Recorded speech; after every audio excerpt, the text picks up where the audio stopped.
The evangelist will talk about our Lord and Savior here. We're going to talk about Azure blockchain. These are our Twitter handles in case you want to get in touch with us later. I think I'll talk about the evolution of blockchain. I'm sure you've been hearing about blockchain since morning, and this is a blockchain conf, so you'll hear a lot in coming 1.5 days. Starting with blockchain 1.0, this was the blockchain, or it still is there, which just had a simple ledger that records transactions. Blockchain 2.0 is something most of our competitors here in the hackathon challenge used, which has smart contracts and the logic tiers, which are basically enabling your transactions to have some kind of logic and metadata around the transactions.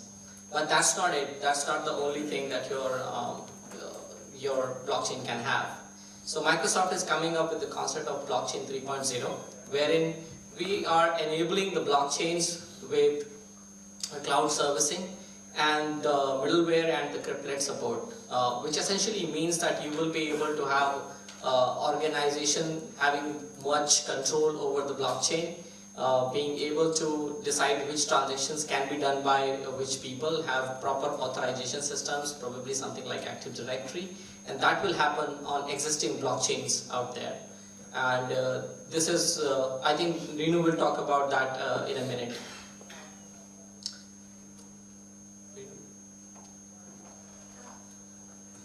Thanks, Brij.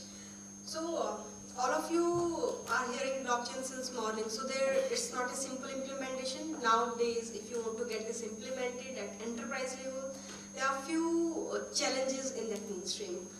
So what are the major challenges that you are having these days is first scalability, because you must have seen the transaction that is happening within blockchain. It generally takes almost 3 transactions per second. And if you take this as a real scenario, for example in visa processing, it is around 2000 transactions per second that they need to process. So solution in which we need to have frequent transactions per second, then blockchain might not be a best solution for that. So what's the way around? Because blockchain, the market is going toward it, and we can implement it as a solution, but scalability, that's a challenge. Another one can be a regulatory framework, because now you do not have any kind of centralized authority who can provide you governance around the things that you are doing. So although in private chain also you are having your peers that are getting into network, but somehow who is doing the transaction that is visible to all the contracts are visible to all.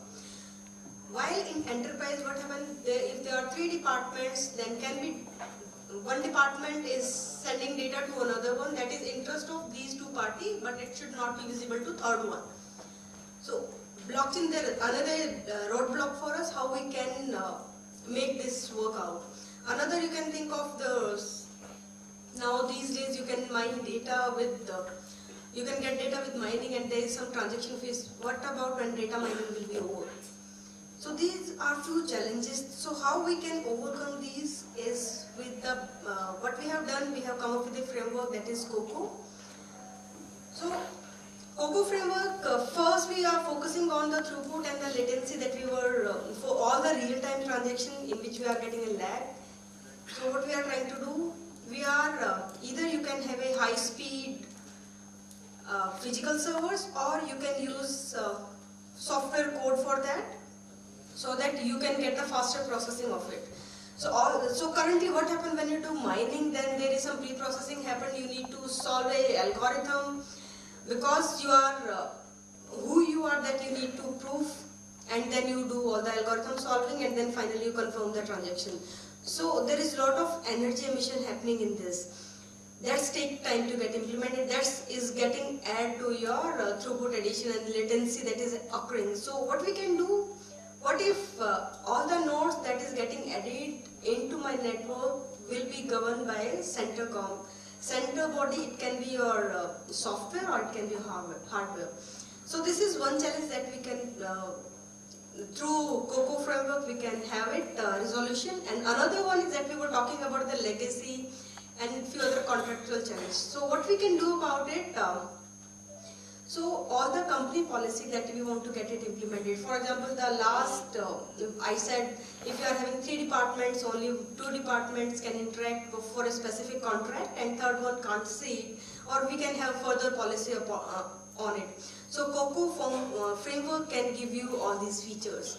So that's why we are saying it's more richer and more flexible to provide you more confidentiality in terms of your contract or the information sharing between all the nodes that is happening. And anyway, as I was saying, since we are providing you more power hardware and some software nodes that will be working on your governing part, so all the addition of the nodes that is happening, so overall time will reduce. So in the end, reduction in the memory usage that is going to happen. So if I go to the framework, what is this a framework? First of all, this is a framework, this is not a blockchain that we are going to implement. It will be implemented on the existing blockchain frameworks only. Let me show you a high level diagram of COCO framework. What is it? There you can see on the top you are having all the dApps. dApp is your distributed application. So any application that you are going to build on blockchain, it will be, and they are interacting with their respective blockchain, like you are having Ethereum, Quorum, Corda or Hyperledger, it can be any. And COCO framework is capable to interact with all blockchain. So it can provide you a governance body for all the blockchain. So now what is happening on the behind the screen? So there are 2 types of ledger that will be getting maintained. One is for your governance, so who got added in the network, what happened with the policies and security that we are going to implement on that node. And second, my ledger that will be holding the actual transaction that is happening.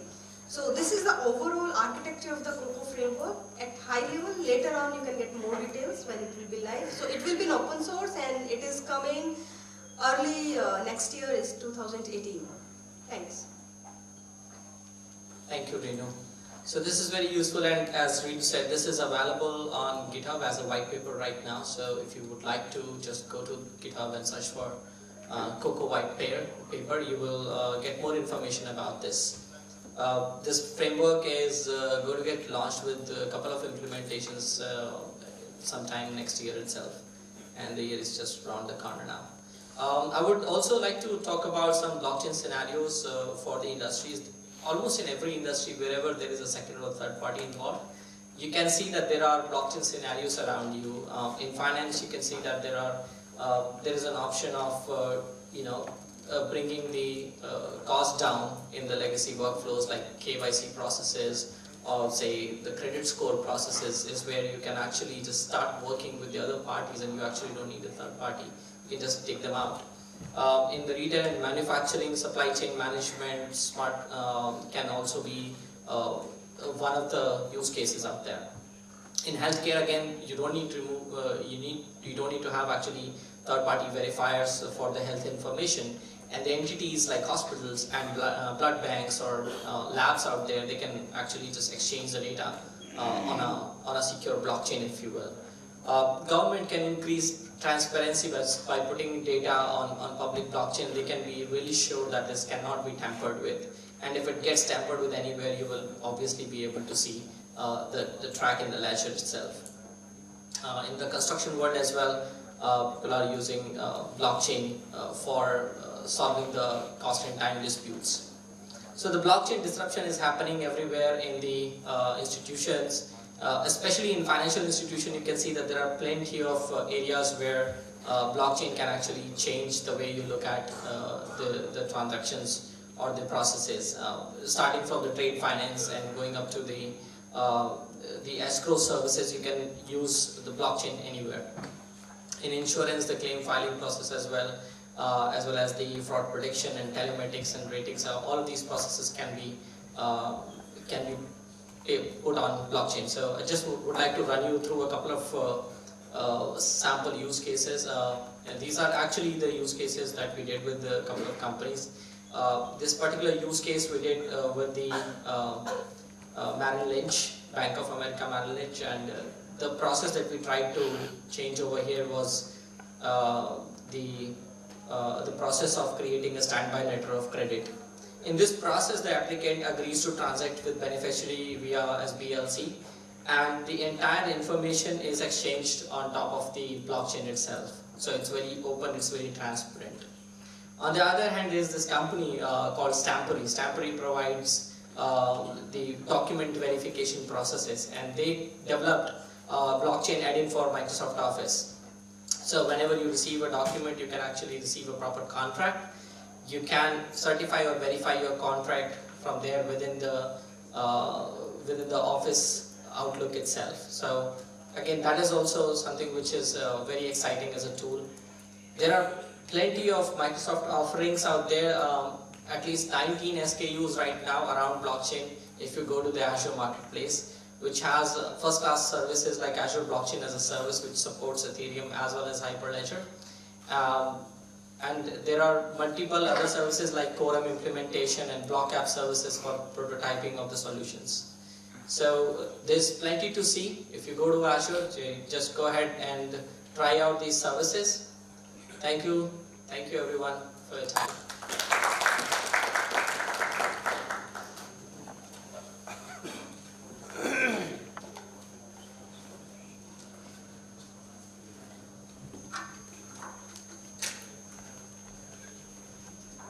Next, we'll have a panel discussion on the topic New Age of Investment, Investors' Perspective.